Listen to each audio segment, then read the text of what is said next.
Don't you want to hear what I have to say first? Or? Thank you. I appreciate it very much. I want to introduce you to someone you may have met already. Chris Stewart is a congressman from Utah who was kind enough to incredible record of service to our country, both in the military now in Congress, and who came here yesterday to help us some events while we were in Washington trying to save the Republic. And so we are grateful to him for his help, and we're glad that he joined us here today. And I want to thank all of you. Thank you, Regina, for that introduction. I want to thank all of you for having me here. I'm going to be brief because I hope we can answer some questions. I just want to go right to the point of the most important issue before our country today, which is the security of our people. It's the reason why we have a federal government. You know, we have a federal government today that's involved in all kinds of things that it was never designed to be involved in. For example, the federal government was never supposed to be involved in education at the K-12 level. And it's the reason why we don't need things like Common Core. But the one thing the federal government has to do, in fact, it's the primary reason why we have a federal government, is to keep us safe. And the world today has grown more dangerous than at any time in my lifetime. You have a lunatic in North Korea with dozens of nuclear weapons. You have the rapid military expansion in human history. You have a gangster in Moscow who is destabilizing Europe and even destabilizing the Middle East now. You have the Ayatollah of Iran, a radical Shia cleric with an apocalyptic vision of the future, who is about to receive $150 billion of sanctions relief thanks to this president. And he's going to use that money to sponsor terrorism, to build a long-range missile that can strike America, and eventually to buy or build a nuclear weapon of his own. These are all extremely significant threats. But the one I want to talk to you about tonight, this afternoon, is the threat of radical jihadists, radical apocalyptic jihadists. Now, we all are familiar with the group ISIS, but I don't think we in public office have done a good enough job of talking to people about the nature of ISIS. And perhaps the best way to understand ISIS is to understand what their ideology and theology is. ISIS has a monthly publication. The name of the publication is Dominick, D-A-B-I-Q. That's the name of the monthly publication. Dominick is not some name they pulled out of a hat. Dominick is the name of a city in Syria, which, according to their interpretation of prophecy, is the city where the West and Islam will have this final great battle.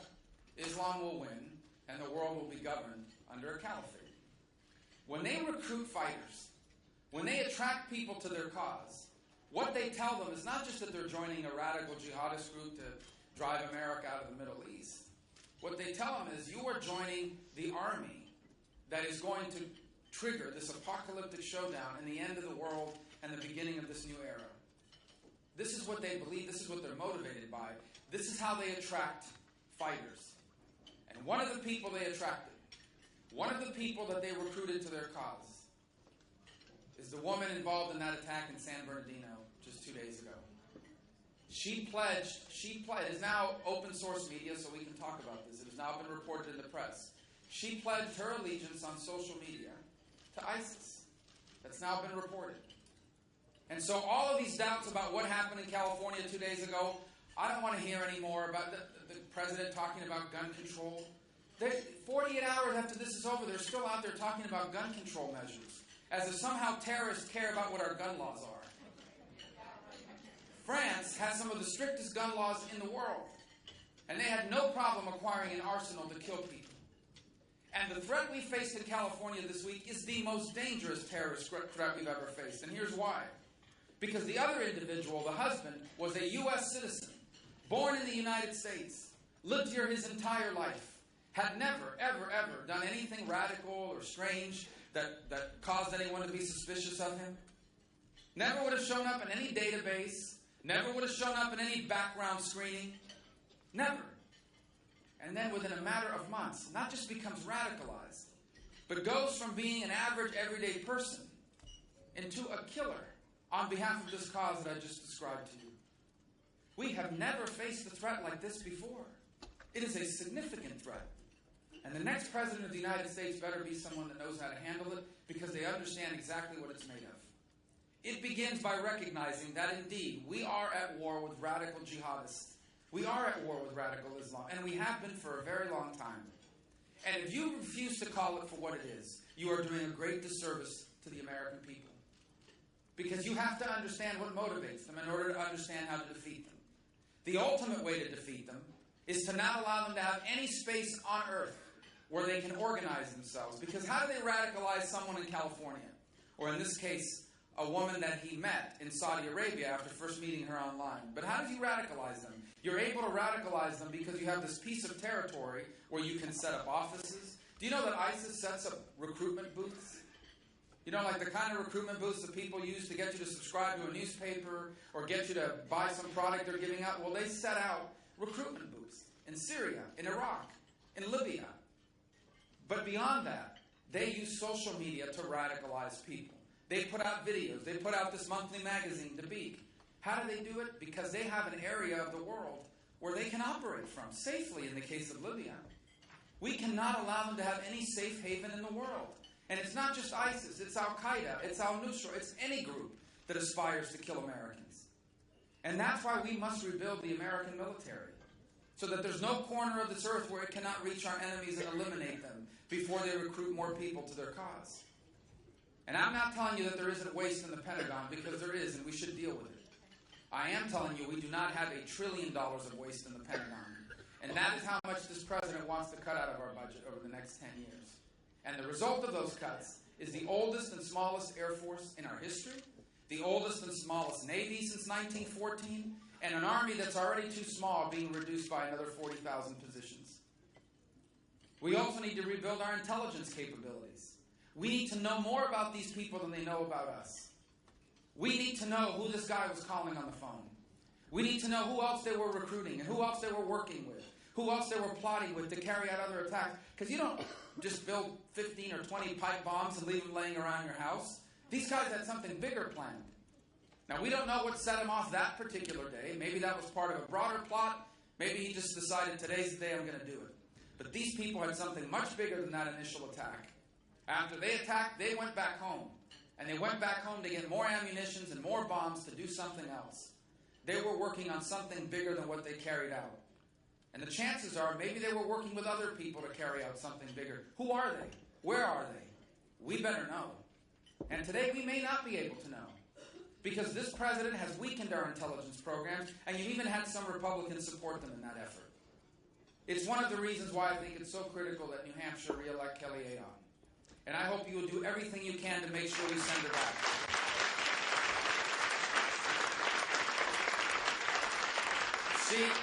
She is as strong a voice as you will find in Washington and in the Senate on defense, and as strong a voice as you will find on national security and intelligence.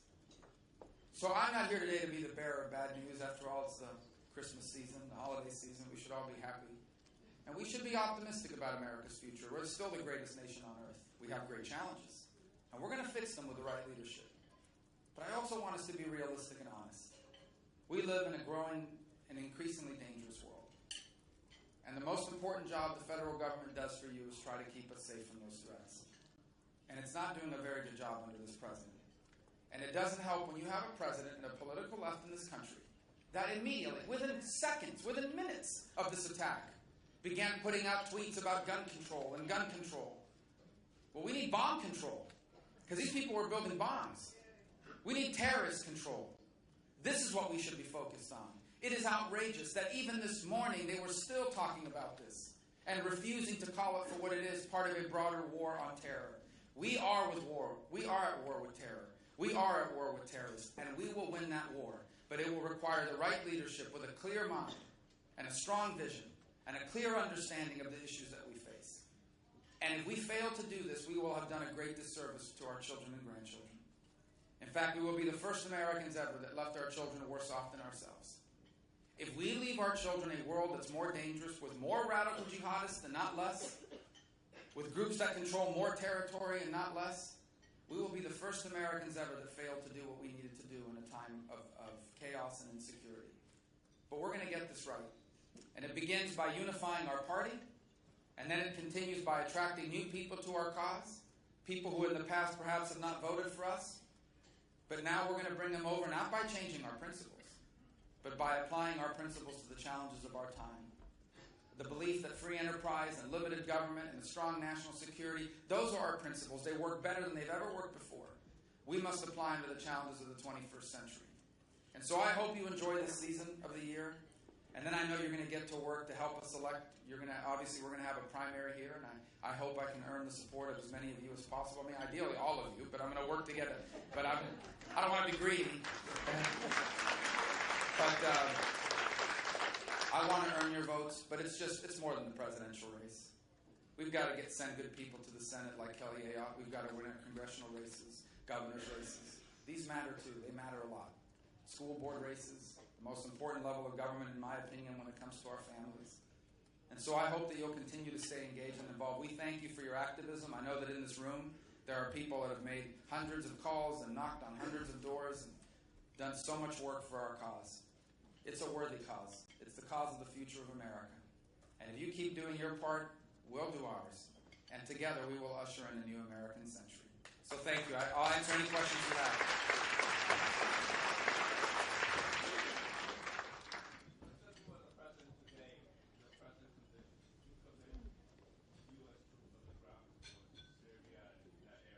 Yeah, and I'll repeat the question. He's asking, will we commit U.S. troops to... Oh, there's microphones, so good. You see the flags? Get there, but I'll repeat your question. Would I commit troops to the ground? Let me tell you what my strategy would be, and it has been, not since Paris. This has been my strategy for over a year now. First of all, I describe to you the nature of ISIS. What motivates them is to trigger the showdown with the West. It's one of the reasons why they have to be defeated by Sunnis themselves. They need to be confronted and defeated on the ground by a ground force. But that ground force has to be made up primarily of Sunni Arabs. Why? Because the areas we are liberating or want to liberate are Sunni villages. If you send Kurds in to liberate a Sunni village, you're going to start a second war. If you send Shia to liberate a Sunni village, you're going to start a war between Sunni and Shia. You need Sunnis to liberate these villages. So the majority of the forces on the ground need to be Sunni Arabs from the UAE, from Egypt, from Jordan, from Saudi Arabia. These countries need to do more. And from Iraqi Sunnis themselves. And by the way, Christians should be empowered to liberate the Christian regions, and the Kurds empowered to liberate the Kurdish regions. But they will need our help to do it. They can't do it alone. We will need to embed especially more special operators alongside them. Now, the appropriate number will be determined by a military plan put forth by our generals, by our tactical experts. The exact number, there is no magic number. It needs to be sufficient to accomplish the goals of embedding special operators alongside them to conduct special operation missions, and also to help by calling in airstrikes. We will need more airstrikes. We will need logistical, technical, and intelligence support of these missions we're conducting. ISIS can be defeated on the ground, but that coalition I just described will not happen unless America brings it together and unless America plays a prominent role in it, along with our allies. But the predominant number of fighters on the ground need to be Sunni Arabs. This group, ISIS, can only be defeated if they are rejected ideologically and defeated militarily by Sunni Arabs themselves, but we will have to commit a significant number of special operators to that cause if we want to succeed.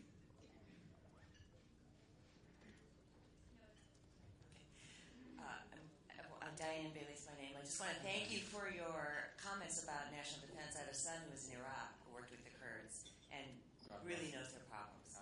I have a question about education. The House just passed a bill, a 1,000-page bill, that no one read. It was a 48-hour, again, vote before they didn't even read it, they voted on it, where they're trying to tell us, that it's not Common Core, that it alleviates a lot of the problems. I know that you're, again, opposed to Common Core. What are you going to do in the Senate to help fix this bill? Well, we may not be able to fix it. We may just have to vote against it. And the bigger thing is, on my first day in office, one of the first things I will do is I will order all government agencies, especially the Department of Education, to stop any work whatsoever that they're doing, not just on Common Core, but on trying to implement any sort of national curriculum standards on local schools. In fact, I honestly don't believe we need a federal Department of Education. I think we can take the Department of Education administers some important programs like the Pell Grant or the Student Loan Program. We can transfer those to Treasury, and we don't need we don't need a federal school district. We don't need a national school board. And I think the problem with the federal government is it never makes suggestions. It sends down mandates. And what it tells local governments is, here's all this money, but if you want this money, you have to do it our way. That's how eventually they will use Common Core. Thank you. Hi, Senator. Hi. My name is Catherine. Hi, Catherine. The Daily Beast has suggested that in order to separate your position on immigration from some of the other candidates who are close but not exact, that you should have a tell-all or something along those lines to clearly identify Like a book? your position. More like a TV show, I think. All right. But anyway, is that it? I mean, could you just talk about your differences in your immigration policy from some of the other Republican candidates? Sure. Well, I'll tell you my immigration policy, and in fact, perhaps the most detailed of anyone in the race. I think it all begins with proving to people that illegal immigration is under control. That's one of the lessons of the last couple of years. The American people understand we have a problem and it needs to be addressed, but they're not willing to move forward because they don't trust the federal government. So it isn't just enough to pass a bill that says we're going to bring illegal immigration under control. They want to see you actually do it, and they want to see the results. So this year, an estimated 250,000 people will enter the country illegally or overstay visas. They want to see that number dramatically lowered before they're prepared to do anything else. And we know what it takes to do that. You need to commit more resources to the southern border. You need an entry-exit tracking system to prevent visa overstays. About 40% of the people illegally here overstay visas. You need to have an E-Verify system that becomes mandatory for all businesses to comply with in a cost-effective way. And if you do these things, you will see that number come down dramatically. Once you've done that first piece, the second piece is you have to modernize the legal immigration system. So, for example, America every year admits 1 million people legally to the United States. 1 million people every year get green cards, more or less. That's more than any other country in the world. Super generous. The problem is that it's an outdated system. The way we give out green cards is primarily based on whether or not you have a relative living here. In the 21st century, that can't be the primary basis. The primary basis needs to be, what are you going to do when you get here? What skills do you have? What job are you going to fill? What business are you going to open? It has to be merit-based. That would be step 2. After you've done these two things, I believe people are going to be very reasonable and responsible with what do you do with someone who's been here 10 years, who isn't a criminal. Because if you're a criminal, you can't stay. I don't care how long you've been here or what you've done, you've got to leave. If you haven't otherwise violated our laws, I think people are very reasonable with what you will do with people that are here that can pass a background check, learn English, pay a fine, start paying taxes. And all they're going to get is a work permit. And that's all they're going to have for a very long time. That third step can't happen until you've done the other two things and they're in place and people can see them. And anyone who tells you you can do it all at once, it's just not true. You can't. There is zero trust in the federal government to enforce our immigration laws. In fact, I'll tell you, the migratory surge on the border is starting again. Over the last 6 to 8 weeks, there has begun to be a surge once again in the number of people coming across the border like there was in 2014 when all those minors were coming. The primary driver of it is in El Salvador, Guatemala, and Honduras. There's all these gangs and violence and people are fleeing and they're coming here. So we're again facing this crisis once again in the southern border. It's beginning to tick up, and it hasn't been reported, but it should be. As far as the other candidates in the race, I'm not sure. There are a couple candidates that won't even tell you what their position is. They refuse to say what to do with people that are here illegally. So you can't even, they refuse to rule out anything, too. So I think it's an important issue, and it's one that this country's been trying to deal with 30 years.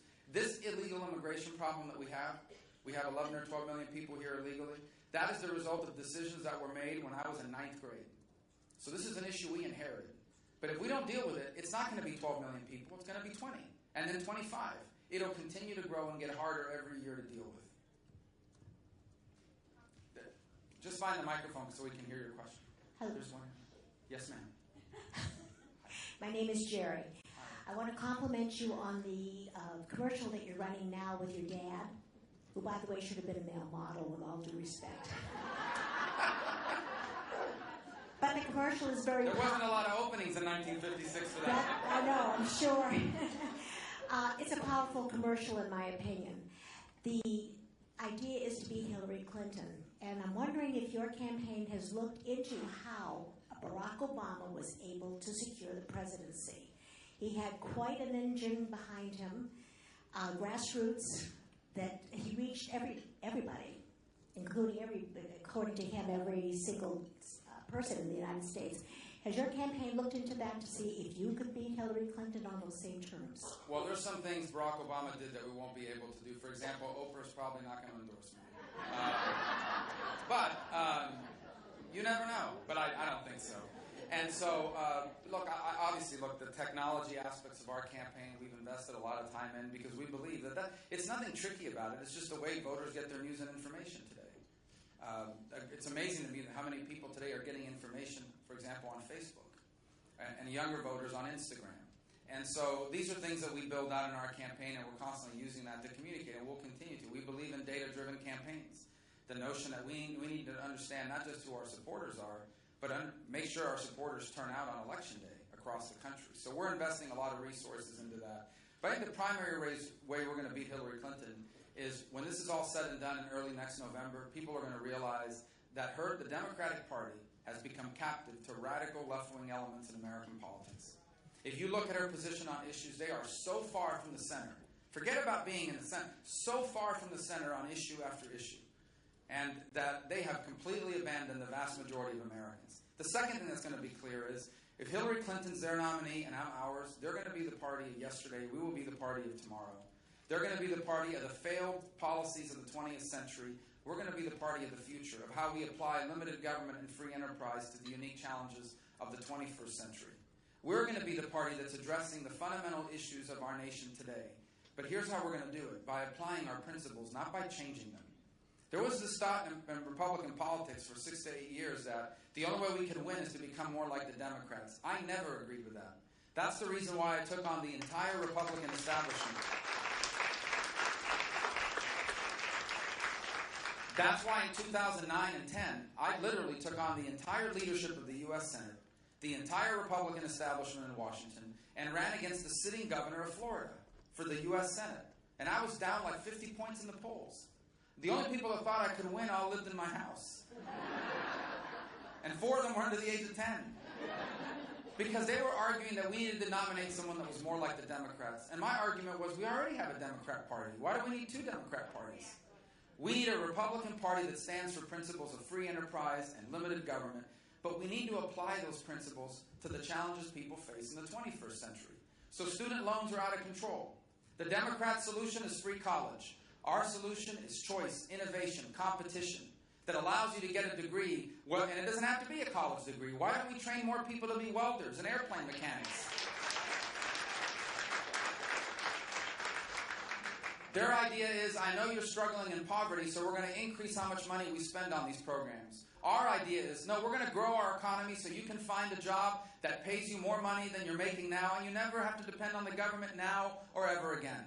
We stand for the idea that we're going to make poor people richer without having to make rich people poorer. We're going to help everybody move up without pulling anyone down. And they've got no ideas. Her idea, I don't care what problem you ask me. No matter what issue you bring up, their answer is, well, there's this tax we're going to raise, and we're going to use that money to pay for this new government program. Or their solution to every problem is something that's absurd. So terrorists have bombs and guns. What we need is more gun control. You think terrorists are going to buy a gun the way you think they are? Well, terrorists are terrorists. They're not just criminals. They are terrorists. This is how silly their ideas are. And we're going to continue to expose that, and we know that's going to lead to victory in November. Yeah, just find that there's 2 microphone sides here. I'm sorry. Yes, ma'am. Hi, my name is Priscilla. Hi, Priscilla. And I think I already know the answer to this question. But do you think Donald Trump has the foresight to be president? I think I know the answer. Well, he doesn't have more foresight than me. How's that? Look, guys, I mean, we shouldn't ignore reality. Donald has tapped into a real frustration in America. Right? People look at Washington and say, that place is broken, it's messed up. We're going to have to send somebody up there that's just totally different than anything we've ever done before. And he's tapped into that. We should learn from what that's saying to us. And here's my answer. Absolutely, we need to do things differently. But it's not enough to just be upset about the direction of our country. We should be upset about the direction of our country. We also have to know what we're going to do when we get there and how we're going to fix it with real concrete ideas that make sense. And that's what I've tried to build this campaign on. You know, people say Washington's broken and it's out of control. It absolutely is. And if you think it's bad for you, I have to work with these people. I get to see this on a daily basis, the total lack of urgency. Some of it makes no sense. Let me give you an example. Do you realize that Obamacare has a bailout fund in it? There's a bailout fund. $2.5 billion of your money is sitting in a fund, or supposed to be sitting in a fund, to bail out insurance companies that participated in Obamacare. What a great deal. You're an insurance company. You hire a lobbyist. They get this inserted in Obamacare. They participate in Obamacare. They sign people up. They lose money, as we predicted they would. And you get to bail them out. The Democrats have a fancy name for it. What do they call it? The Premium Stabilization Fund. Last year, a lot of people running for president say they fight against Obamacare, and they do. I'm the only one that's ever scored a victory against Obamacare because last year we got that fund zeroed out. Okay. Well, yeah. So last year we saved you $2.5 billion that was going to go into the pockets of these insurance companies because they hired really good lobbyists to get that bailout fund. The thing is we have to do it every year until we repeal Obamacare. So last night we had another vote in the Senate. And the Democrats voted in favor of this bailout fund. And you scratch your head and said, it makes no sense. Next week we're going to vote on it again. And here's what we have to make sure. We have to make sure that some of our own Republican colleagues in the Senate don't get pressured from some of these health insurance lobbyists and decide, we're going to have to go along with this. This is an outrage. This happens every single day in Washington, D.C. I don't dislike these people. They're nice people. They're good Americans. But they don't have a sense of urgency. We better have a sense of urgency because we can't have another 4 years like the last 8. And so this is the sense of urgency I hope to bring to this campaign. So that was, I don't know if I answered your question. I believe that I have the right foresight for the future of our country. And I'll reach one more point, and I encourage you to look this up. On the issue that most matters in the presidency. And I don't like, I don't want to sound as if this is something that other people haven't been able to do in the past, but I'm very proud of this. There is not a major issue before America today on foreign policy that I did not say was going to happen well before it did. I warned about what happened in Libya in 2011. I warned about what's happening in Iraq as early as 2012. I warned that Vladimir Putin was going to conduct airstrikes 2 weeks before he even started. I did it at the third debate or the second debate. I forget already. They're all, There was one that was really long. Which one was that one? My point to you is, why does that matter? Because being president isn't just about seeing what's in front of you. It's about understanding what will happen next if you don't do what needs to be done. And with all due respect, I like all the people that are running. Personally, I really do. And they'd all be better than what we have now. But I believe that over the last few years, no one has shown better judgment or better foresight on these issues than I have.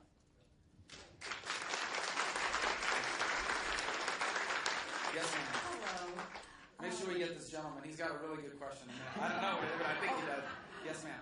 My name is Jeannie, and my question related to Obamacare. I have Canadian relatives, so nobody has to.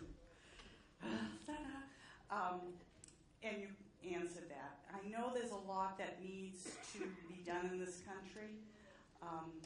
So aside from the Obamacare thing, I guess I just want to thank you because in my car after the attack in France, I turned my radio on and you were about to speak. And you spoke. And you're honest and true to yourself. And I was filled with calm for the first time. For that, I want to thank you. Thank you. So, because of that,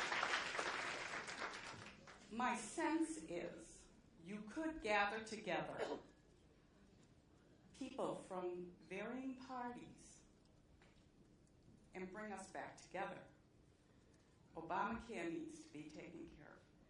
The fact that college students and children who have grown up in Rye cannot write cursive makes me crazy. They cannot read the Constitution. It's written in cursive. So they read somebody's interpretation of it. It's like reading French if you don't understand. They know how to write emojis. French. You know those little faces? Yeah, isn't it nice? So I guess it's just thank you, and thank you for answering the question on Obamacare, because I really have a sense that you'll be able to get through all that. We do not need socialized medicine. It takes 15 months for a woman with a lump in her breast to be examined by a doctor in Canada. By then, first is now 4. Yes. And that's coming here and has already started here. So thank you. Thank you for your confidence. And I would just say, I know we live in challenging times. I really do. And I want you to understand that that's the way it's always been. America's never had it easy. You know why America's never had it easy? Because what we have in this country is special. And anything that's special is hard. I mean, look at our history. We were founded out of a great challenge. We were founded by declaring independence from the most powerful empire in the world. Then we had a civil war that almost ended the country. Then we had a First World War that was bloody and bitter. Then we had a Great Depression. Then we had a Second World War. Then we had a long Cold War. The 1960s divided us with Vietnam and the Civil Rights Movement. The 1970s weren't easy. We had gas lines. We had to survive disco music. These were difficult. We've always had tough challenges in this country. You know what ours is? Ours is not the story of a people that ever had it easy, whether it's in their lives or as a nation. Ours is the story of a people in which each generation confronted their challenges and embraced their opportunities. And that's why for over 2 centuries, each generation of American has left the next better off. Our parents left us better off than them. Now the time has come for us to do what we need to do to ensure that we leave our children better off than ourselves. And if we do what we need to do this election, we will. All right. This gentleman here is... What plans do you have for the Justice Department? Well, first of all, we're going to have an Attorney General that actually follows the law, which is a big...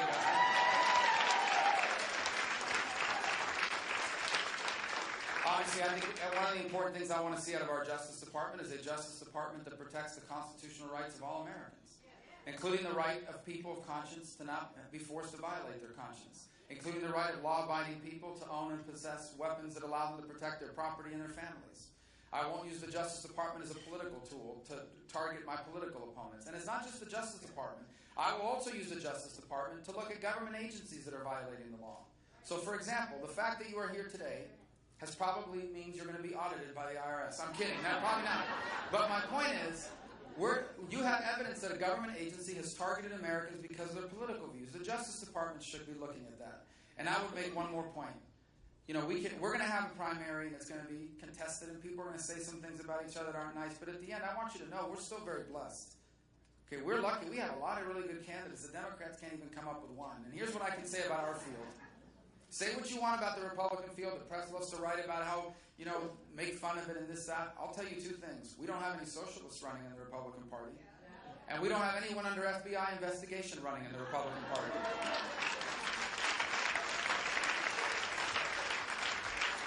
Thank you for being here and thank you for taking my question. You brought up the ACA, and I know there isn't a Band-Aid big enough to fix it, but if we scrapped it, what would we do then? I'll tell you what we would do then. We would allow the free enterprise system to allow every American to have access to the health insurance they want. Here's how. And this is actually a consensus that's built up among the candidates, and even Speaker Paul Ryan is outlining this as well. You basically say that every American, whether it's a refundable tax credit or the money that your employer gives you that's pre-tax, you don't pay money for it, would be able to use that money to spend on health care as they see fit.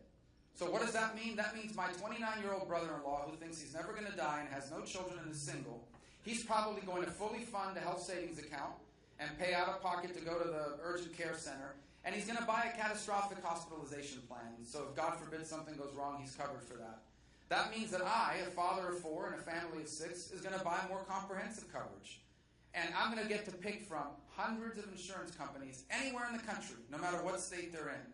And you want to know what that's going to look like? Go home and turn on your TV. Turn on your TV because my commercial's probably running, so you'll see it. But also turn on your TV, and I promise you, you will not be able to watch TV for an hour without seeing a commercial for Geico, State Farm, Prudential, Allstate, Progressive, Liberty Mutual. Who am I missing? The General. Well, why do these companies all run so many commercials? They are fighting with each other for you to buy their product. How do they fight with each other? What do they promise? They promise we offer more and cost less than the other guy. Imagine if we had that in health insurance. Imagine if you controlled your health care spending, and so now hundreds of companies were fighting with each other for you to buy them. You know how they would be fighting? We cover more. We have more hospitals, more doctors, more services, and we cost less than the other company. That's what I want to see. That's called free enterprise. You know why I know it works? Because we have 230 some odd years of American history to prove that free enterprise works.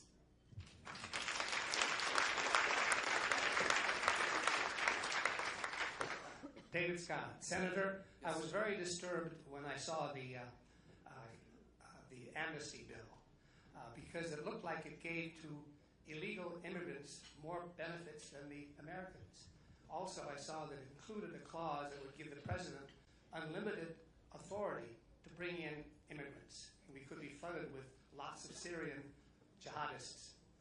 Do you regret that you participated in that bipartisan? Well, let me tell you, there's a lot of reasons why that bill didn't pass, but a couple of those points are not exactly accurate. I mean, there was no unlimited power of the president. In fact, he would have less power than he has today under current law. That being said, the reason why that bill failed, the primary reason why that bill failed is because the American people don't trust the federal government. It didn't matter how many border personnel we had. We funded 20,000 people to work on the border. We mandated and funded the construction of a fence in key sectors. We mandated E-Verify. We mandated entry-exit tracking system.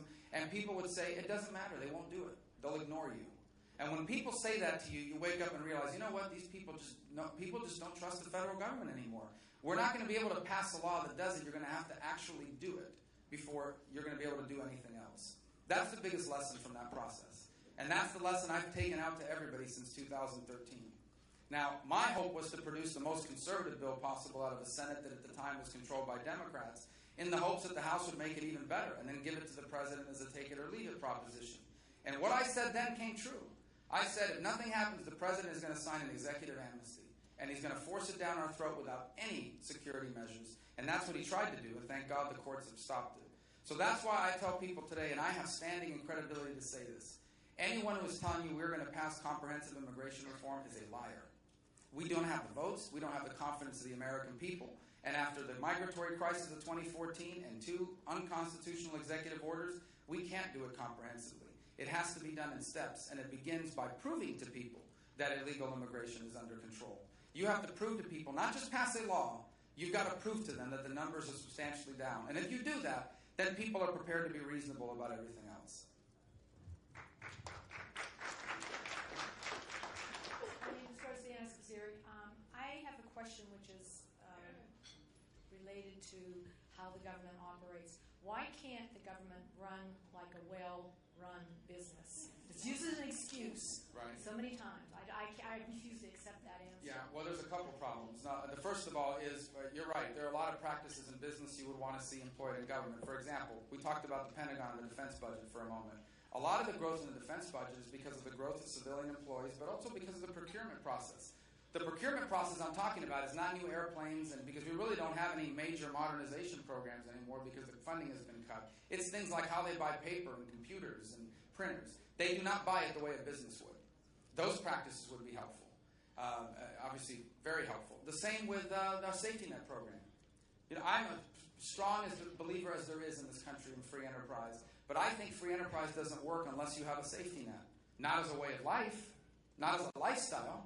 Being on government assistance is not supposed to be a lifestyle. It's supposed to be a way to help you get back on your feet and try again and get ahead in life. We have a system today that traps you in poverty.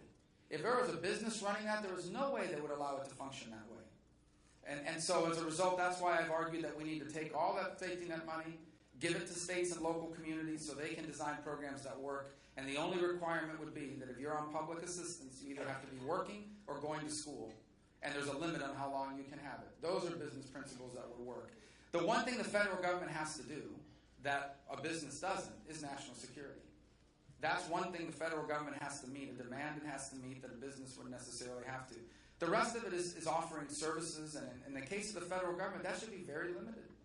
And that's the point that I've made repeatedly. We have a federal government that has grown well beyond what it was ever designed to do. The founders would not recognize this federal government, not just because of what the laws. They wouldn't recognize it because of the bureaucracy, the regulatory agencies. They wouldn't recognize it because of what the judiciary has turned into, which is basically legislators. There is not a federal government answer to every problem in America. Every time there's a problem, the first question is, what are you going to do about concussions in football if you're president? What can I do? I mean, it's not a federal issue. We have to stop thinking that every issue in America has a federal government solution. And that is a principle. And that is a principle that I think would help limit the size and scope of government as well. But on the procurement side, on the way government buys goods and services, absolutely, we need to infuse business principles into that, especially at the Defense Department. What about zero-based budgeting? Sure. I know Carly's brought that up, or a few others have. I mean, I don't see why the government can't do a better job at budgeting. Yes, and absolutely. But I think, and you raise an interesting point. Yes, zero-based budgeting, where you start every year at zero and none of the money is embedded there every year automatic.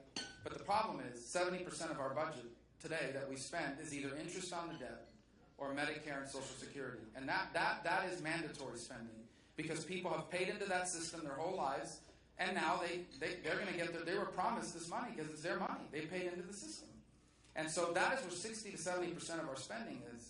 And we need to fix those programs or they won't survive. Now, I'm from Florida. You may not know this, but there are a lot of people in Florida on Social Security and Medicare. One of them happens to be my mother. I am against any changes to Social Security and Medicare that are bad for her. And here's the good news. Here's why we have to have a sense of urgency. If we act right now, we don't have to change anything for her or for people that are already retired or for anyone who's about to retire. But here's the truth. Here's the truth. There is no way Social Security and Medicare is going to look the same for me as it did for my parents. And I have 25 years to plan for that. And what do I mean by different? I'm supposed to retire at 67. I may have to retire at 68. If I was still in the Senate, I'd be the youngest person there. So what's the... I'd have to... It's actually not true, but... if I've been financially successful, my Social Security benefits, when I retire, may not grow as fast as they do for people that are on it now. My Medicare could very well be the option of taking my Medicare money and using it to buy a private plan that I like better.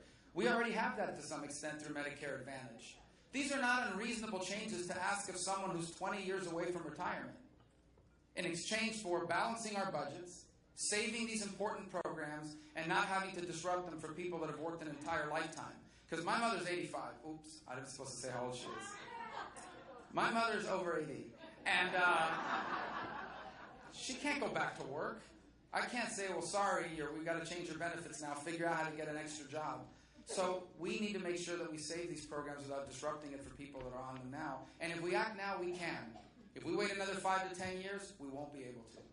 And that's where the majority of our spending comes from. Foreign aid is less than 1% of our budget. National security is not the reason why we have a debt. But these cuts will be the reason why we can't keep our country safe.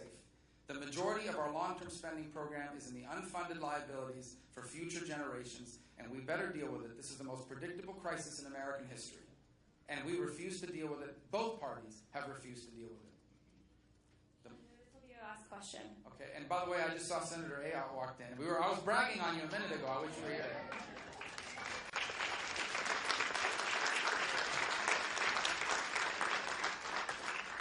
Senator Rubio, Yes, my name is Ann, Hi. and I'd like you to share your thoughts on how you would reform Veterans Affairs. Well, let me first tell you what we've done already. In Florida, we have a lot of veterans. My brother's a veteran. He's a Green Beret in the late 60s and early 70s. He's actually come to my office with a claim. He has a dental claim that he has to fill every few years because he lost his front teeth in a jump. And so he's always asked, well, can you prove that that was service-related? And he goes, yes. The only time I ever jumped out of a plane was in the Army. So, but we get so many. I would say close to a quarter of the calls in our office are related to VA. And let me begin before what I'm about to say, let me say this. There are some really good people at the VA. If you've ever interacted with the VA system, there are good people. Many of them are veterans themselves. They care about our veterans. They work really hard. And then there are some people that are not doing a good job. So last year, despite the fact the Democrats were still in charge, I was able to get a bill passed that said the VA secretary has the power to fire any executive at the VA who isn't doing their job. I know that sounds weird to you, talking about business practices, but you literally can't fire them. Well, we passed that law, but here's why we need a new president. They fired one person. And they gave a lot of people who had been cited for bad performance a bonus. So this year, we're trying to get another law passed, and that is, okay, this time, VA secretary, forget about just executives. You can fire anyone at the VA who's not doing a good job, and they're fighting us on that. But I hope we can get that passed. When I'm president, we will remove people that are not doing a good job and replace them with people that will. And the other thing we're going to do is we're going to really and truly make the VA benefit portable. Now, the GI Bill is a veteran's benefit, right? You can use the GI Bill to go not just to West Point or the Naval Academy. You can use the GI Bill to go to any college, university, or trade school in America that's accredited. Well, why can you only use your VA benefits at specific hospitals? The benefit should follow the veteran, not the veteran have to follow the benefit.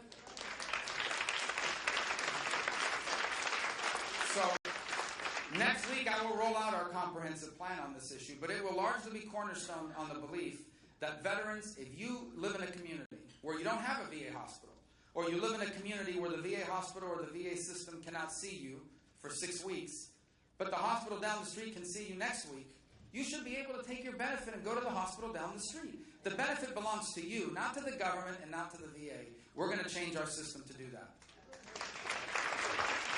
Well, I'm grateful. I thank you for the chance to do debate prep. This is like debate prep. No, I'm grateful. I thank you very much for the chance to answer your questions. I want to wish you all a Merry Christmas, a Happy New Year, a Happy Hanukkah, whatever. What are the other ones? Merry Christmas, Happy Hanukkah.